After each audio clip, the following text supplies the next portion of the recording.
Nije obrazovanje samo znanje. To je znanje, veština, stav i vrednosti. Ja verujem da savremeno obrazovanje u Srbiji se zasniva samo na znanju. Šta će vam znanje ako nemate veštinu da upotrebite to znanje? Dakle, znanje se prenosi, a šta je sa veštinom da to znanje upotrebiš?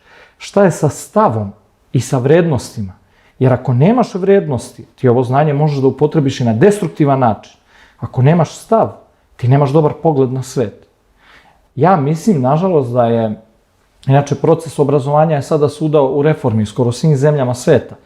A kod nas se reformiše već 50 godina bez prave i suštinske reforme i suština je zapravo u tome da se radi samo na znanju, a znanje je jedna četvrtina ili jedan delić svega. Dakle, tu je problem, a oni koji bi trebalo da povedu to obrazovanje i da urede taj sistem, a to su političari, oni nemaju svest o tome. Tako da se nalazimo u jednom vrtlogu.